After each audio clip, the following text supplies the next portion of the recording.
Hello students, ये video है 13वां अध्याय जो है महासागरीय जल के प्रथम भाग के बारे में। और इस वीडियो में आज हम जानेंगे कि जलीय चक्र किसे कहते हैं। तो जलीय चक्र को हम वाटर साइकिल या हाइड्रोलॉजिकल साइकिल के नाम से भी जानते हैं।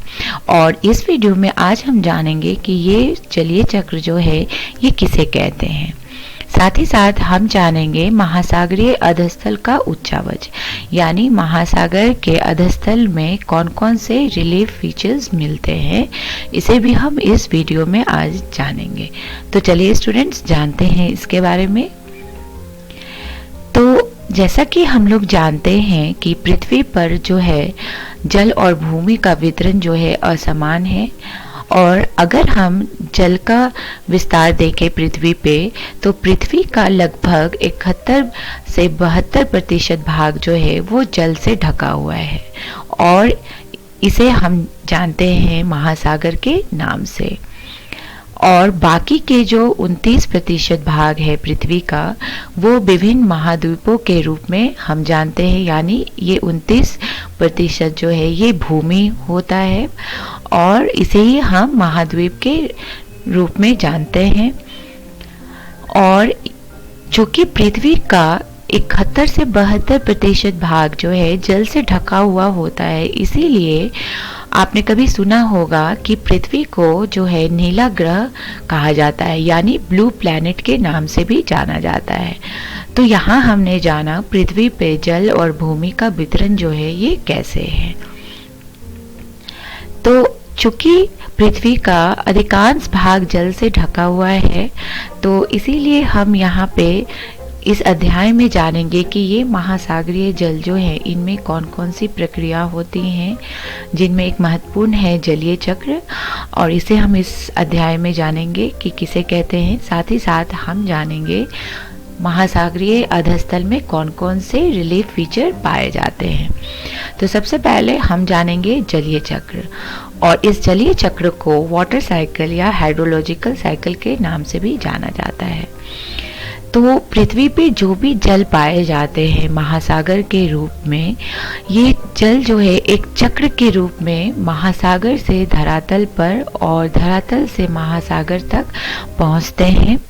इसे हम इस तरह भी समझ सकते हैं कि पृथ्वी पे जो भी जल पाए जाते हैं महासागर के रूप में, ये जल जो है ये वाष्पीकरण के द्वारा जो है ऊपर उठ जाते हैं वायुमंडल में, और फिर वायुमंडल में जो है संघनन प्रक्रिया के द्वारा बादल बनते हैं, और फिर ये बादल जो है वर्षण के रूप में और हिमपात के रूप में पृथ्वी की सतह पर गिरते हैं, और फिर ये जल जाके महासागर में मिल जाते हैं।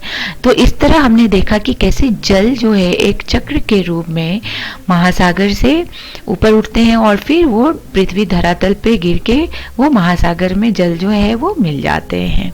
और इस पूरे चक्र में जल का जो रूप है ये परिवर्तित होते रहता है। तो इसे ही हम कहते हैं जलीय चक्र यानी वाटर साइकिल।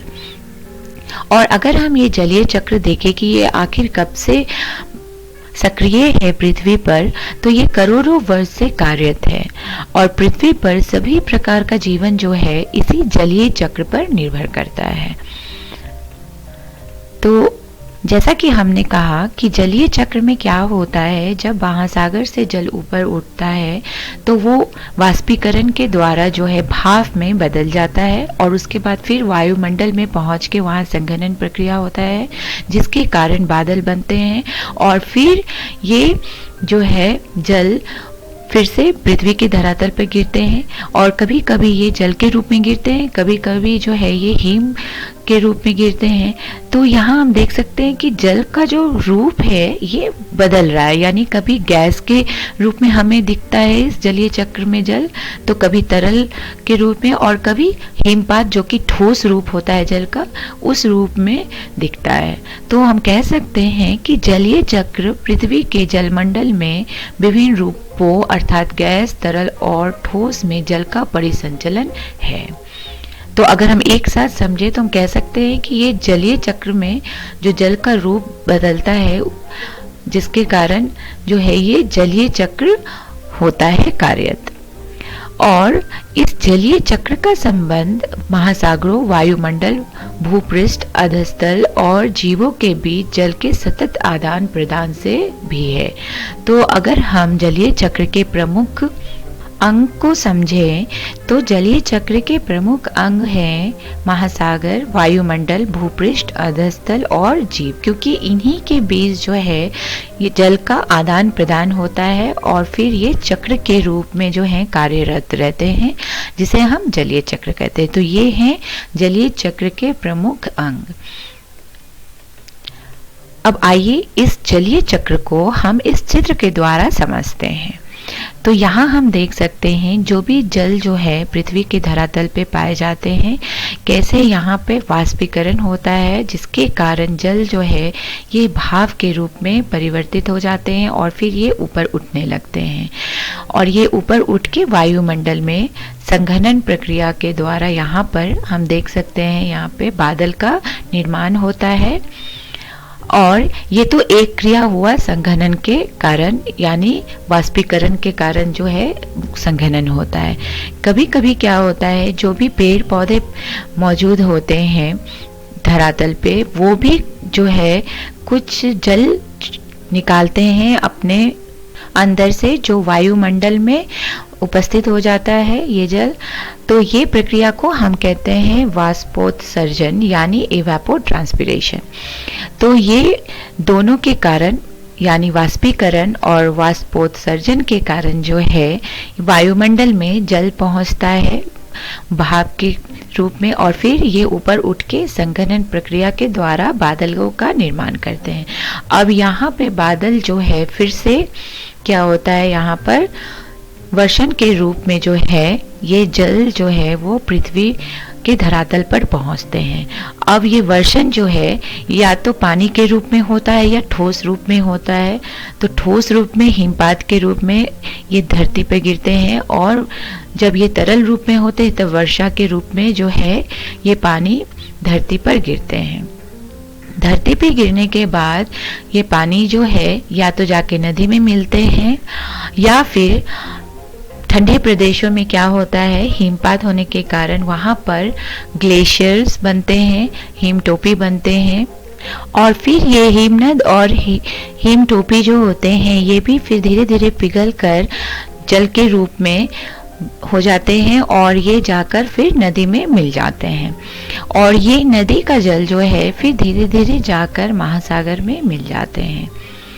और इनके बीच में एक और प्रक्रिया होता है कि जब वर्षण होता है यानी जब पानी के रूप में वर्षा होता है धरती पर, तब क्या होता है कि जहाँ कहीं पे भी क्रैक मौजूद होते हैं पृथ्वी के धरातल पे, तो ये पानी जो है उनका रिसाव होता है, जिसके कारण हमें भौम जल देखने को मिलता है। तो यहाँ हम देख सकते हैं ये भौम जल होते हैं जब दरारों से जो पानी होता है उनका रिसाव होता है और उसके बाद ये जो है भौम जल का रूप ले लेते हैं और ये भौम जल भी जो है फिर धीरे धीरे जाकर महासागर में कहीं ना कहीं मिल जाते हैं।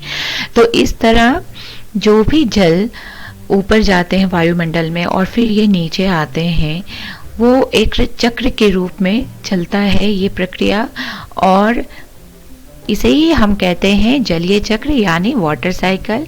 और इस जलीय चक्र में हमें जल के विभिन्न रूप देखने को मिलते हैं, यानी कहीं पे जल जो है वो भाप के रूप में देखने को मिलते हैं और कभी इनका ठोस रूप हमें देखने को मिलता है। तो इस तरह हमने यहाँ जाना जलीय चक्र के बारे में और जलीय चक्र के प्रमुख अंग कौन कौन से हैं इसे भी हमने यहाँ देखा। अब यहाँ हम देखेंगे कि पृथ्वी का जो 71 से 72% भाग जल से ढका हुआ है, तो उसमें भी जो है पृथ्वी पे जल का वितरण कैसे है।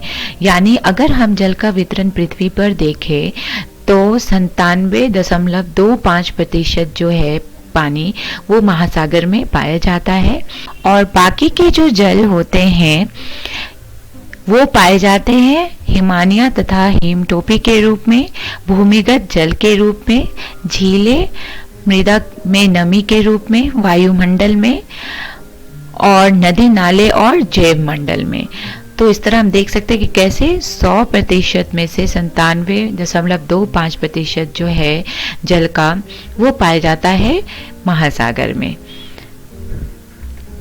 अब यहाँ हम देखेंगे जल चक्र के घटक एवं प्रक्रियाएं, यानी कि जल चक्र के प्रमुख कंपोनेंट या अंग कौन कौन से हैं और वहाँ पे कौन कौन सी प्रक्रिया होती हैं। तो जैसा कि हमने बताया पहले भी चित्र में कि महासागर में जो जल मौजूद होते हैं उनमें क्या होता है, वाष्पीकरण होता है, जिसके कारण जो जल है वो वाष्प के रूप में ऊपर उठते हैं वायुमंडल में। तो यहाँ वाष्पीकरण के अलावा जैसे हमने कहा 2 और प्रक्रिया होती है, जो है वाष्पोत्सर्जन, जिसे हम इवेपोट्रांसपिरेशन के नाम से भी जानते हैं, और उद्वारपातन यानी सब्लिमेशन। तो ये 3 प्रक्रिया होती हैं और इनके ही कारण जो है महासागर के जल जो होते हैं ये वायुमंडल में पहुंचते हैं, यानी पृथ्वी के जो जल है वो वायुमंडल में पहुंचते हैं इन 3 प्रक्रिया के कारण, जो है वाष्पीकरण, वाष्पोत्सर्जन, उद्वारपातन यानी सब्लिमेशन। अब दूसरा जो घटक देखेंगे वो है वायुमंडल में जल। तो वायुमंडल में जब जल जाता है पृथ्वी की सतह से तो वहाँ पे कौन सी प्रक्रिया होती है, तो वहाँ होती है संघनन, जिसके कारण बादलों का निर्माण होता है और फिर जो है वर्षण होते हैं। और ये वर्षण जो है या तो पानी के रूप में होता है या ठोस रूप में होता है, यानी हिमपात होता है, और फिर से ये जल जो है वो पृथ्वी की सतह पर पहुँचते हैं। तो ये दूसरा महत्वपूर्ण घटक है जलीय चक्र का, और यहाँ पे होने वाली प्रक्रिया है संघनन और वर्षण। और तीसरा प्रमुख घटक जो है वो है हिम एवं बर्फ में पानी का संग्रहण। और यहाँ पर ये जब हिम और बर्फ जो है यहाँ पे कौन सी प्रक्रिया होती है, यहाँ पे होती है हिम पिघलने के कारण जो है जो पानी जो है उनका रूप बदल जाता है, यानी वो तरल रूप में आ जाते हैं, जिसके कारण ये नदी नालों के रूप में बहने लगते हैं। चौथा प्रमुख घटक है धरातलीय जल बहाव। और ये धरातलीय जल बहाव जो है यहाँ पर धरातल पर जलधारा के रूप में जो है ये धरातलीय जल बहते हैं, ताजा जल संग्रहण व जल रिसाव होता है। तो ये सब प्रक्रिया होती हैं धरातलीय जल बहाव जब होता है पृथ्वी सतह पर। और जो सबसे अंतिम घटक है जलीय चक्र का वो है भौम जल संग्रहण। और भौम जल संग्रहण में क्या होता है, भौम जल का विसर्जन होता है और कहीं जाकर ये महासागर में मिलते हैं और ये झरने का रूप भी लेते हैं। तो इस तरह हमने यहाँ देखा कि 5 महत्वपूर्ण घटक होते हैं जलीय चक्र के, जो हैं महासागरों में संग्रहित जल, वायुमंडल में जल, हिम एवं बर्फ में पानी का संग्रहण, धरातलीय जल बहाव और भौम जल संग्रहण। तो यहाँ हमने जाना पृथ्वी पे जल का वितरण और जलीय चक्र के घटक एवं होने वाली प्रक्रिया। अब यहाँ हम जानेंगे महासागरीय अधस्थल का उच्चावच। तो हम लोगों ने अब तक जाना कि पृथ्वी पे जो है जल जो है कितना प्रतिशत पाया जाता है और ये जल जो है फिर कहाँ कहाँ पाए जाते हैं, यानी अधिकांश भाग महासागर में पाए जाते हैं और फिर जो बचे हुए भाग होते हैं वो हिम टोपी हिमानियों के रूप में, नदी नाले झरने के रूप में पाए जाते हैं। तो चूंकि अधिकांश भाग जो है पानी का महासागर में पाया जाता है, इसीलिए हम जानते हैं कि महासागर का जो अधस्थल है उसमें कौन कौन से उच्चावच यानी रिलीफ फीचर पाया जाता है। और ये जानना हमारे लिए महत्वपूर्ण हो जाता है क्योंकि इन अधस्थल के उच्चावच पे भी जो है महासागर का जल जो है उनकी विशेषता बदलती जाती है। तो इसीलिए हम महासागरीय अधस्थल के उच्चावच के बारे में जानते हैं। तो महासागरीय बेसिन की प्रकृति एवं उनकी भू आकृति जो है हम यहाँ पे अध्ययन करेंगे और देखेंगे कि कैसे महासागरीय जो अधस्थल है उसमें कौन कौन से रिलीफ फीचर पाए जाते हैं। तो जैसा कि हम जानते हैं कि पृथ्वी पे 4 महासागर हैं जो हैं प्रशांत, अटलांटिक, हिंद एवं आर्कटिक महासागर। तो इनके बारे में हम जानेंगे। और इस महासागर में जो है अनेक समुद्र खाड़ियाँ, गल्फ तथा अन्य निवेशिकाएं इन 4 बड़े महासागरों के भाग होते हैं। यानी अगर इन 4 महासागर में देखें तो अनेक समुद्र खाड़ियाँ, गल्फ तथा अन्य निवेशिकाएं पाए जाते हैं। तो अगर हम महासागरीय अधस्तल के प्रमुख भाग के बारे में अध्ययन करें तो हम देखेंगे कि ये प्रमुख भाग जो है महासागरीय अधस्तल का, ये समुद्र तल के नीचे 3 से 6 किलोमीटर के बीच ही पाए जाते हैं। और महासागरों की तली में अगर हम देखें तो विश्व की सबसे बड़ी पर्वत श्रृंखलाएं, सबसे गहरे गर्त एवं सबसे बड़े मैदान होने के कारण ये उबड़ खाबड़ होते हैं। तो इस तरह महासागर की तले में जो है हमें पर्वत श्रृंखलाएं देखने को मिलती हैं बड़ी बड़ी, या गहरे गर्त देखने को मिलते हैं, या सबसे बड़े मैदान देखने को मिलते हैं, जिसके कारण महासागर की तली जो है ये उबड़ खाबड़ होते हैं। और अगर महासागर अधस्तल के प्रमुख भाग के बारे में हम बात करें तो ये हमें 3 से 6 किलोमीटर के बीच ही पाया जाता है। तो आगे हम देखेंगे कि ये महासागर के प्रमुख भाग कौन कौन से हैं जो पाए जाते हैं अधस्तल में। तो महासागरीय अधस्तल को अगर हम देखें तो 4 प्रमुख भागों में बांटा जा सकता है, जो है महाद्वीपीय शेल्फ, जिसे हम कॉन्टिनेंटल शेल्फ के नाम से भी जानते हैं, महाद्वीपीय ढाल जिसे हम कॉन्टिनेंटल स्लोप के नाम से भी जानते हैं, गहरे समुद्री मैदान, महासागरीय गंभीर। तो ये 4 जो है प्रमुख भाग होते हैं जो महासागरीय अधस्तल में पाए जाते हैं, और इनके बारे में विस्तार से हम एक एक करके जानेंगे अगले वीडियो में। ऐसे हम लोगों ने ये जो महाद्वीपीय शेल्फ और महाद्वीपीय ढाल जो हैं ये सब के बारे में हम लोगों ने पिछले अध्याय में भी पढ़ा है। तो एक बार फिर से यहाँ पे हम विस्तार से जानेंगे इस अध्याय में इन 4 प्रमुख भाग के बारे में। और इसके अतिरिक्त जो है कुछ छोटे बड़े उच्चावच भी पाए जाते हैं, जैसे कटके, पहाड़ियाँ, समुद्री टीला, निमग्न द्वीप और खाइयाँ। तो इस वीडियो में हमने सीखा जलीय चक्र किसे कहते हैं, और जलीय चक्र के प्रमुख घटक कौन कौन से होते हैं, और कौन कौन सी प्रमुख प्रक्रिया होती है इस जलीय चक्र में। उसके बाद हम लोगों ने जाना महासागरीय अधस्तल का उच्चावच, यानी महासागरीय अधस्तल में कौन कौन से प्रमुख जो हैं भाग होते हैं, और ये प्रमुख भाग जो हैं ये कहाँ पाए जाते हैं, यानी कितने गहराई तक पाए जाते हैं। तो संदर्भ के लिए हम देख सकते हैं एनसीईआरटी बुक भौतिक भूगोल के मूल सिद्धांत। अगले वीडियो में हम जानेंगे महासागरीय अधस्तल के 4 प्रमुख भाग जिसे हमने इस वीडियो में देखा। तो इन प्रमुख भागों को हम विस्तार से जानेंगे अगले वीडियो में। तब तक के लिए धन्यवाद।